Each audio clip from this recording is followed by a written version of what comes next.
गांधीनगर में हुए रोजगार मेले में प्रधानमंत्री ने किया संबोधन। 5,700 से अधिक चयनित उम्मीदवारों को दी बधाई। उम्मीदवारों को सौंपे गए नियुक्ति पत्र। एक साल में 10 लाख नौकरी देने के सरकार के लक्ष्य में गुजरात का बड़ा योगदान। आतंकवाद पर संयुक्त राष्ट्र सुरक्षा परिषद की आतंकवाद रोधी समिति की अहम बैठक का आज अंतिम दिन। बैठक में विदेश मंत्री एस जयशंकर ने आतंकवादी संगठनों द्वारा इस्तेमाल की जा रही नई और उभरती प्रौद्योगिकियों के खतरे से निपटने की आवश्यकता पर दिया जोर।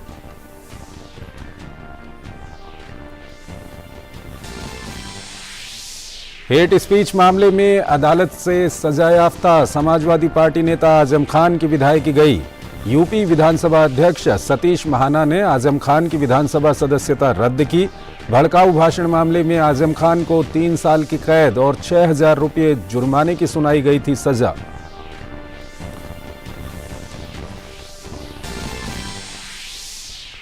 हिमाचल प्रदेश विधानसभा चुनाव के लिए नामांकन वापसी का आज आखिरी दिन। राज्य में 68 विधानसभा सीटों के लिए 12 नवंबर को होगी वोटिंग। 8 दिसंबर को आएंगे नतीजे।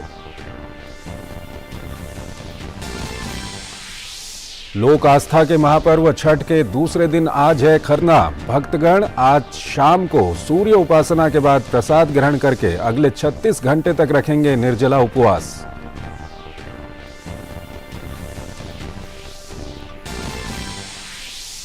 पड़ोसी मुल्क पाकिस्तान में बड़ा सियासी ड्रामा। शहबाज शरीफ सरकार के खिलाफ और समय पूर्व चुनाव की मांग को लेकर पूर्व प्रधानमंत्री इमरान खान का इस्लामाबाद मार्च जारी। सेना और सरकार पर लगाए कई गंभीर आरोप।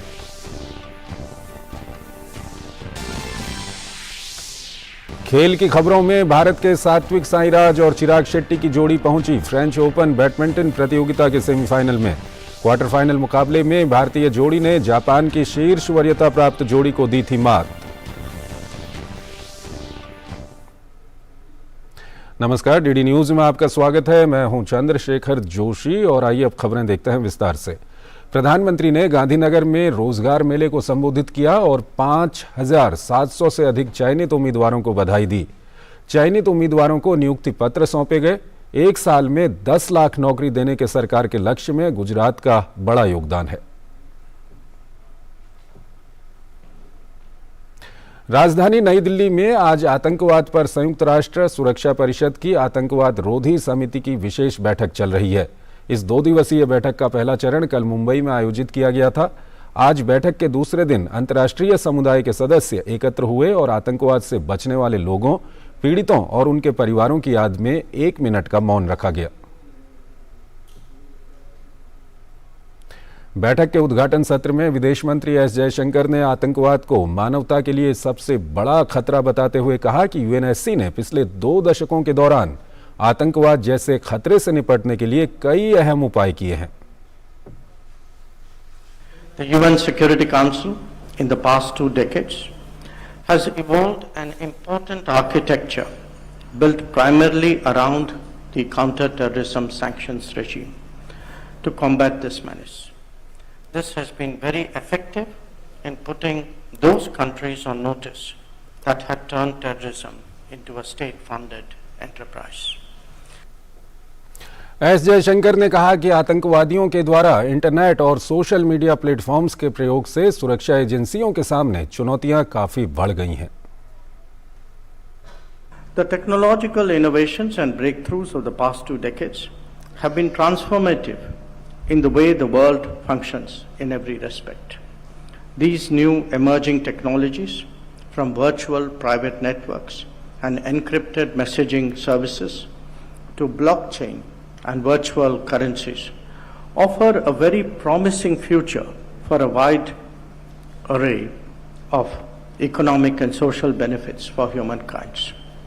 However, there is a flip side, especially where terrorism is concerned. These very technologies have also thrown up new challenges for governments and regulatory bodies due to their potential vulnerability for misuse by non-state actors, given the very nature of some of these technologies and the nascent regulatory environment. भड़काऊ भाषण देने के मामले में अदालत से सजा मिलने के बाद समाजवादी पार्टी नेता और रामपुर के विधायक आजम खान की विधानसभा सदस्यता रद्द कर दी गई है। विधानसभा अध्यक्ष सतीश महाना ने न्यायालय का आदेश मिलने के बाद शुक्रवार को आजम खान की सदस्यता रद्द कर दी। विधानसभा सचिवालय ने रामपुर सीट रिक्त घोषित किए जाने संबंधी सूचना चुनाव आयोग को भी भेज दी है। अब चुनाव आयोग इस सीट के लिए उपचुनाव की घोषणा करेगा। गौरतलब है कि अदालत ने गुरुवार को भड़काऊ भाषण मामले में आजम खान को 3 साल की कैद और 6,000 रुपये जुर्माने की सजा सुनाई थी। हिमाचल प्रदेश विधानसभा चुनाव में आज नामांकन पत्र वापस लेने का आखिरी दिन है। इससे पहले राज्य में नामांकन पत्रों की छंटनी की गई। इस दौरान विभिन्न कमियों के कारण 45 उम्मीदवारों के नामांकन रद्द किए गए। भाजपा, कांग्रेस, अन्य राजनीतिक दलों और निर्दलीय उम्मीदवारों सहित कुल 561 उम्मीदवारों ने 68 विधानसभा क्षेत्रों में अपने नामांकन पत्र दाखिल किए थे। राज्य की 68 विधानसभा सीटों पर 12 नवंबर को वोट डाले जाएंगे। वहीं 8 दिसंबर को मतों की गिनती होगी। प्रधानमंत्री नरेंद्र मोदी कल सुबह 11 बजे आकाशवाणी पर मन की बात कार्यक्रम में अपने विचार साझा करेंगे। कार्यक्रम का प्रसारण आकाशवाणी और दूरदर्शन के समूचे नेटवर्क, आकाशवाणी समाचार की वेबसाइट और news on AIR mobile app पर किया जाएगा।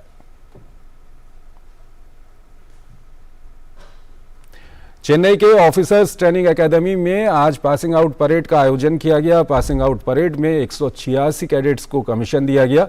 इसमें 151 पुरुष और 35 महिलाएं शामिल हैं। परेड में मित्र राष्ट्रों से 8 पुरुष और 28 महिला कैडेट्स ने भी भाग लिया।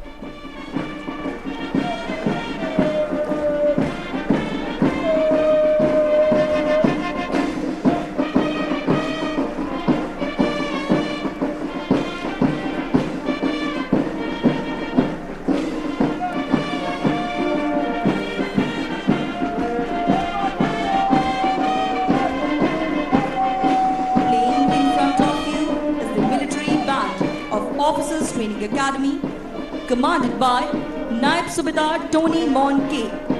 The cadets march smartly as the gods look down benevolently upon them, showering them with their blessings. These cadets look for... Bihar के औरंगाबाद में गैस सिलेंडर फटने से 30 से अधिक लोग गंभीर रूप से घायल हो गए। आग पर काबू पाने के दौरान पुलिसकर्मी भी झुलस गए। सभी घायलों को अस्पताल में भर्ती कराया गया है। जानकारी के अनुसार छठ पूजा का प्रसाद बनाने के दौरान सिलेंडर में गैस रिसने से हादसा हुआ। दिल्ली में अब ऑटो रिक्शा और टैक्सी से यात्रा करना महंगा हो जाएगा। दिल्ली सरकार ने शुक्रवार को ऑटो रिक्शा और टैक्सी के किराए की बढ़ोतरी करने का आदेश जारी किया है। सरकार ने न्यूनतम किराए में 5 रुपये की बढ़ोतरी की है। अब ऑटो का मीटर 25 की जगह 30 रुपये से शुरू होगा। इसके बाद प्रति 1 किलोमीटर के लिए पहले जहां 9.5 रुपये चुकाने पड़ते थे, वहीं अब 11 रुपये देने होंगे। आदेश के मुताबिक टैक्सी का मीटर जहां पहले 1 किलोमीटर के लिए 25 रुपये से डाउन हुआ करता था, वहीं नई दरें लागू होने के बाद ये 40 रुपये से शुरू होगा। नॉन AC टैक्सी का किराया 14 रुपये प्रति किलोमीटर से बढ़ाकर 17 रुपये कर दिया गया है। ऐसे ही AC टैक्सी का किराया 16 से बढ़ाकर 20 रुपये प्रति किलोमीटर कर दिया गया है। नाइट चार्ज में कोई बदलाव नहीं हुआ है। सरकार ने अतिरिक्त सामान का किराया भी बढ़ाकर ऑटो रिक्शा के लिए 2.5 रुपया और टैक्सी के लिए 5 रुपये कर दिया है। दिल्ली नगर निगम के स्कूलों में आज मेगा PTM आयोजित की गई। दिल्ली में नगर निगम के 1535 स्कूल हैं, जहां काफी संख्या में बच्चों के साथ उनके माता पिता भी स्कूलों में पहुंचे। कैसी रही MCD की ये मेगा PTM और क्या कहना है बच्चों के माता पिता का स्कूल और शिक्षकों के बारे में, इसका जायजा लिया हमारे संवाददाता गिरीश निशाना ने।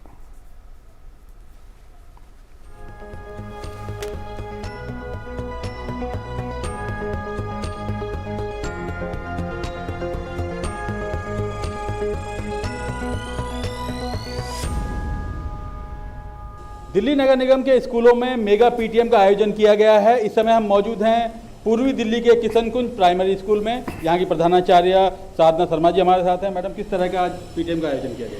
आज हमारे स्कूल में 9 बजे से 11 बजे तक का PTM का आयोजन था, जिसमें पेरेंट्स को अपने बच्चों के साथ स्कूल में आना था और लगातार बच्चे जो हैं अपने माँ बाप के पेरेंट्स के साथ विद्यालय में आ रहे थे और उनको टीचर से उनकी प्रोग्रेस के बारे में जानकारी दी गई है।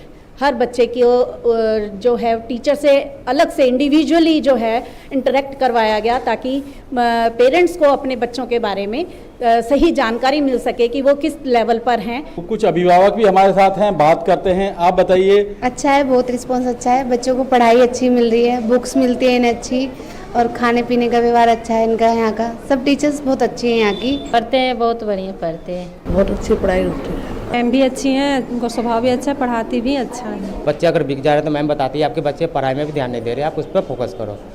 और वैसे सब कुछ बढ़िया है। जहाँ बच्चों को भेजता हूँ तो ऐसा लगता है कि हाँ मेरे बच्चे पढ़ रहे हैं। 4 साल के अंदर मैं जो भी देख रहा हूँ पूरा सही है, पढ़ाई भी बहुत ध्यान से हो रहा है। मेरे पति चौकीदारी काम करते हैं और यहाँ स्कूल में भी मेरी बच्ची का अच्छी तरह से एडमिट हो गया है। सब मैडम सर को सबको बधाई।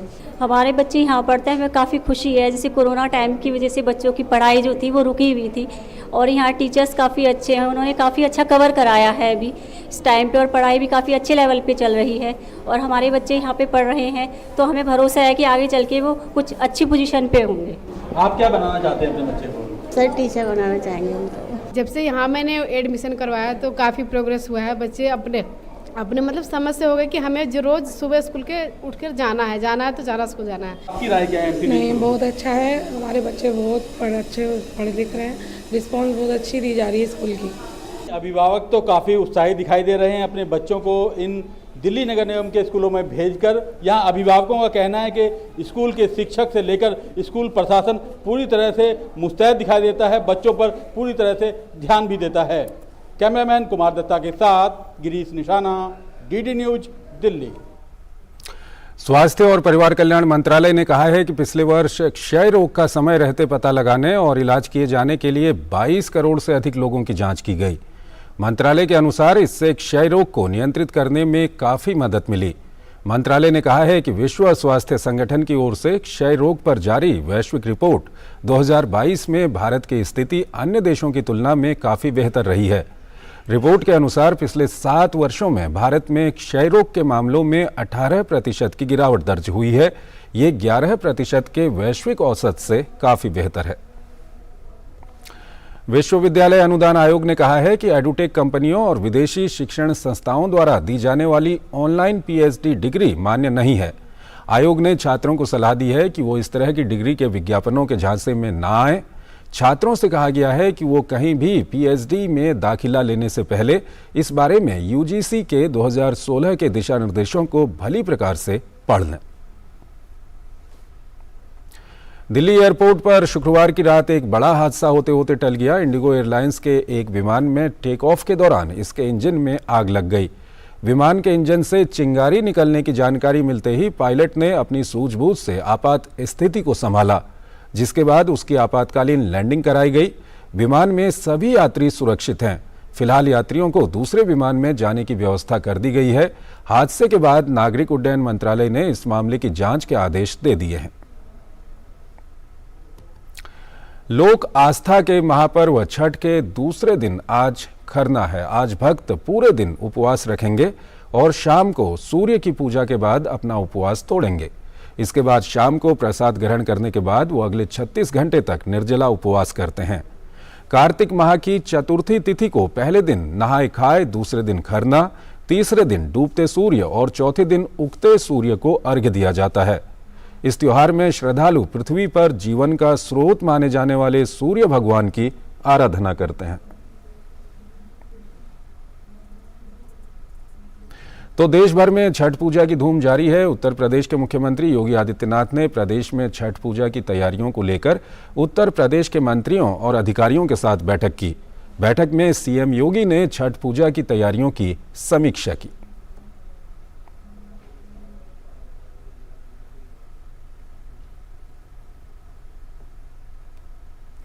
दिल्ली के उपराज्यपाल विनय कुमार सक्सेना ने आज भलसवा झील का निरीक्षण किया।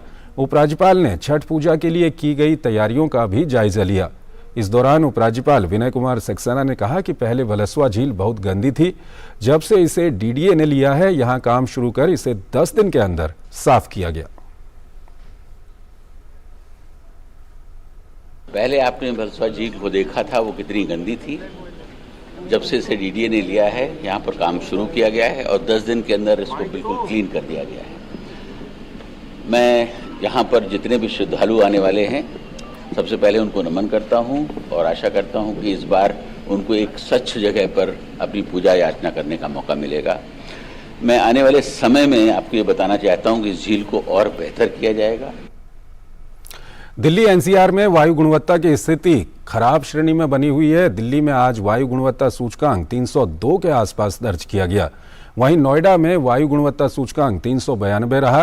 केंद्रीय प्रदूषण नियंत्रण बोर्ड के अनुसार दिल्ली में अगले 6 दिनों के दौरान हवा की गुणवत्ता खराब श्रेणी में बनी रहेगी। वहीं इससे पहले शुक्रवार को दिल्ली में प्रदूषण स्तर 357 दर्ज किया गया, जो इस सीजन में प्रदूषण का सबसे खराब स्तर है। केंद्र सरकार ने भारत से चीनी के निर्यात पर लागू प्रतिबंध को 1 साल और बढ़ा दिया है। इसे बढ़ाकर अक्टूबर 2023 तक कर दिया गया है। सरकार ने प्रतिबंध बढ़ाए जाने के संबंध में एक आदेश जारी किया है। गौरतलब है कि भारत में शुगर सीजन 2022-2023 में करोड़ों टन चीनी की खपत हुई है। एक छोटा सा ब्रेक लेते हैं यहाँ पर। पैसाबाजार.com पर लोएस्ट इंटरेस्ट रेट वाला लोन भी है और मैक्सिमम लोन अमाउंट वाला भी। ये सब और बहुत सारे लोन ऑप्शंस मिलेंगे सिर्फ पैसाबाजार.com पर। स्वागत है आपका ब्रेक के बाद। प्रधानमंत्री कल गुजरात के बड़ोदरा के दौरे पर जाएंगे। प्रधानमंत्री वहां पर प्रमुख उद्योगपतियों के साथ रूबरू होंगे। इसके साथ ही प्रधानमंत्री बड़ोदरा में टाटा एयरबस के एक प्लांट का शिलान्यास करेंगे, जिसमें भारतीय वायुसेना के लिए C295 परिवहन विमान निर्मित होंगे। प्रधानमंत्री के बड़ोदरा आगमन के अवसर पर यहां के लोग काफी उत्साहित हैं। इंडिया का जो कॉन्सेप्ट है नरेंद्र मोदी का, वो बहुत ही अप्रिशिएबल है और इनसे जो ग्राउंड लेवल पे जो लोग काम कर रहे हैं उनमें, और खास करके बड़ौदा और गुजरात में जो इफेक्ट दिख रहा है, जो रोजी रोटी लोगों को मिल रही है, वो शायद से बाकी के जो भी स्टेट्स है उनके कंपेरिजन में बहुत अच्छी है। प्रधानमंत्री जो आ रहे हैं, हमने सबने सुना है कि वो जो एयरक्राफ्ट कार्गो का जो प्रोजेक्ट है वो बड़ी मात्रा में 40,000 करोड़ का वो इन्वेस्टमेंट कर रहे हैं यहाँ पे, तो उससे सबसे ज़्यादा एम्प्लॉयमेंट बढ़ेगा। और सेकेंडली, हम पहले डिफेंस सेक्टर था हमारा, वो हम इंपोर्ट कर रहे थे, अब यहाँ पे मैन्युफैक्चर करेंगे और वो एक्सपोर्ट भी करेंगे, तो उससे क्या होगा, फर्स्ट हमारा जो पॉलिटिकली स्टैंड है, डिफेंस स्टैंड है पूरे वर्ल्ड में, वो बढ़ेगा। सेकेंडली, एम्प्लॉयमेंट जनरेशन भी बहुत होगा। देखा जाए तो नरेंद्र मोदी जी यहाँ के लोकप्रिय एक प्रधानमंत्री बन चुके और गुजरात से, बड़ौदा से उनका बहुत ही गहरा संबंध है और इन्होंने ये सोच और ये जो पहल उठाई है गुजरात के बारे में, हालांकि ये बड़ौदा के बारे में, उसके लिए हम बहुत ही उनका आभार व्यक्त करते हैं। और दूसरा कि एयरक्राफ्ट प्रोजेक्ट जो बड़ौदा में वो लाने के लिए उनकी सोच जो है वो बहुत ही सराहनीय है। We are proud of our PM. First इतने सालों में फर्स्ट टाइम हम लोग देख रहे हैं कि इस टाइप के कोई पीएम आया जो ग्राउंड लेवल पे काम कर रहे हैं और छोटे से बड़े आदमी तक सबका ख्याल रखते हैं। हम बड़ौदा के लिए ये बहुत गौरव की बात है और हम प्राउड फील कर रहे हैं कि हमारे प्रधानमंत्री जी आज बड़ौदा में कल आएंगे और हमें खुशी भी बहुत है इस बात की, क्योंकि जिस तरह से उन्होंने बड़ौदा का डेवलपमेंट, बड़ौदा का नहीं सारे देश का डेवलपमेंट कर रहे हैं और उनकी जो दीर्घदृष्टि है डेवलपमेंट की, इसलिए हमारा देश अभी और आगे बढ़ा। अभी वर्ल्ड में भी हम कंपटीशन में आ रहे हैं, यानी ये सब प्रधानमंत्री श्री नरेंद्र मोदी जी की बदौलत है। और जो एयरक्राफ्ट ट्रांसपोर्टेशन का कल शिलान्यास करने जा रहे हैं, हम बहुत खुश है कि इसे ऐसे प्लांट हमारे यहाँ बड़ौदा में आ रहे हैं और इससे रोजगारी बढ़ेगी, डेवलपमेंट होगा। आत्मनिर्भर बनाने के लिए ये जो प्रधानमंत्री मोदी जी और उनकी सरकार जो काम कर रही है, कहीं ना कहीं बहुत गौरवान्वित है, युवाओं को प्रेरणा देती है और युवा बहुत उत्साहित है, बिकॉज इसके चलते नए स्टार्टअप्स को कहीं ना कहीं काम मिला है, प्रेरणा मिली है। अगर बड़ी कंपनीज आ रही है तो छोटी कंपनीज के लिए यहाँ स्पेस बनी है, कंपोनेंट्स बनाने के लिए जगह मिली है, कंपोनेंट्स बन रहे हैं, रोजगार का नया एक मौका पैदा हो रहा है। मोदी साहब ने इतना बढ़िया काम किया है, जो आदमी 18 घंटे काम करता है और जब दिन उगता है, जब दिन में, तो भी सोचता है मेरे देश का कैसे मैं बड़ा करूं, मेरे देश कैसे आगे जाए। तो आज दुनिया में भारत देश 5वें नंबर पे आ गया है, इंग्लैंड से भी आगे आ गया है। वो मोदी की कमाल है। और अभी आप लोग सब देखते हो टीवी में पुतिन ने उनका प्रेज किया, उनके साथ उनके लिए अच्छे शब्द बोले। बड़ौदा में जैसे कि आपको पता है कि मोदी जी आ रहे हैं यहाँ पे, तो we are very happy and we are very proud to be his citizen kind of. और उन्होंने वीमेन एम्पावरमेंट के लिए भी काफ़ी कुछ किया, जैसे आप अभी देख सकते हो कि एयरफोर्स का जो लाइव शो हुआ था जो हम लोग ने देखा था, उसमें आप वीमेन का देख सकते हो। उन्होंने प्रचंड जो उन्होंने स्टार्ट किया है वो हेलीकॉप्टर्स, या वो भी उन्होंने वीमेन को ज़्यादा प्रेरित करने के लिए, वीमेन को इंस्पायर करें, एम्पावरमेंट करने के लिए। डिफेंस जो है वो बहुत ही अच्छा बेहतर काम कर रहा है। अभी जो अपना डिफेंस सेक्टर है जो प्रोग्रेस कर रहा है, उनसे हमारे LCH है या फिर तेजस फाइटर प्लेन है, वो भी बाहर एक्सपोर्ट हो रहा है, जिससे बहुत सारा इकोनॉमी को बूस्ट मिल रहा है। और जो डिफेंस का एग्जीबिशन हुआ था वो भी काफ़ी अच्छा हुआ, जिससे बहुत ही बूस्ट मिल रहा है और एक्सपोर्ट भी हमारे उतने ही बढ़ेंगे। पाकिस्तान में सियासी ड्रामा लगातार जारी है। पाकिस्तान के पूर्व प्रधानमंत्री इमरान खान ने शहबाज शरीफ सरकार के खिलाफ लाहौर से इस्लामाबाद तक मार्च शुरू कर दिया है। इमरान ने इसे हकीकी आज़ादी मार्च नाम दिया है। इमरान खान के समर्थकों ने कहा कि देश में चुनावों की मांग को लेकर ये मार्च निकाला जा रहा है।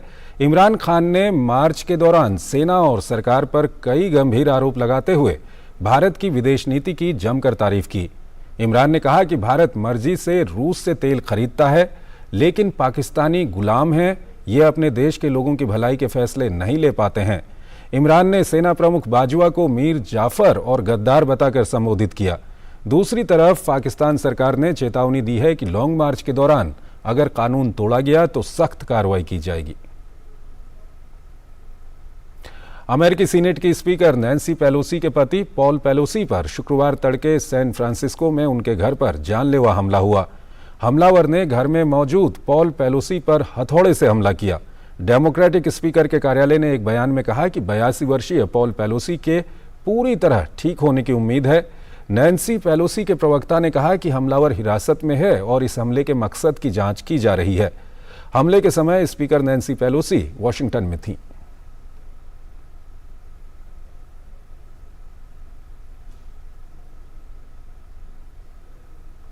संयुक्त राष्ट्र मानवाधिकार परिषद की इथियोपिया पर हालिया रिपोर्ट में नरसंहार की संभावना का जिक्र किया गया है। रिपोर्ट में मानवता के खिलाफ अपराधों, युद्ध अपराधों, यौन हिंसा और नागरिक आबादी वाले क्षेत्रों में ड्रोन हमलों के सबूतों का भी विवरण है। इस साल सितंबर में प्रकाशित रिपोर्ट में कहा गया है कि इथियोपिया में फिर से संघर्ष शुरू होने के बाद नवंबर 2020 से अंतर्राष्ट्रीय मानव अधिकारों और मानवीय कानून का हनन हुआ है। संयुक्त राष्ट्र के मानव अधिकार आयुक्त स्टीवन रैटनर ने अपनी रिपोर्ट में भूखमरी और अत्याचारों का जिक्र करते हुए इथियोपिया, इरिट्रिया की सरकारें और टाइग्रेयन अधिकारियों को इन हालातों का जिम्मेदार ठहराया है। मध्य यूरोपीय देश चेक गणराज्य के प्राग में हजारों लोगों ने सरकार को हटाने और मध्यावधि चुनाव की मांग के चलते केंद्र की दक्षिणपंथी सरकार के खिलाफ विरोध प्रदर्शन किया।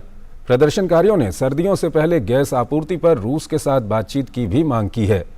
गौरतलब है कि प्रधानमंत्री पेट्रो फियाला की चेक सरकार ने रूस के खिलाफ यूरोपीय संघ के प्रतिबंधों पर हस्ताक्षर किए हैं और यूक्रेन के साथ अपने युद्ध पर कड़ा रुख अपनाया है। दक्षिण अमेरिकी देश वेनेजुएला में कई दिनों से लगातार भारी बारिश जारी है। भारी बारिश की वजह से नदियां उफान पर हैं। मूसलाधार बारिश के कारण अब तक 12 से अधिक लोगों की मौत हो चुकी है, जबकि सैकड़ों लोग बेघर हो गए हैं। और आइए अब खेलों की बात करते हैं। भारत के सात्विक साईराज और चिराग शेट्टी की जोड़ी ने फ्रेंच ओपन बैडमिंटन प्रतियोगिता के सेमीफाइनल में जगह बना ली है। कल खेले गए क्वार्टर फाइनल मुकाबले में भारतीय जोड़ी ने जापान के ताकुरो होकी और यूगो कोबायाशी की शीर्ष वरीयता प्राप्त जोड़ी को 23-21, 21-18 से मात दी। तो इस बुलेटिन में फिलहाल इतना ही। आप बने रहिए डीडी न्यूज़ के साथ। नमस्कार।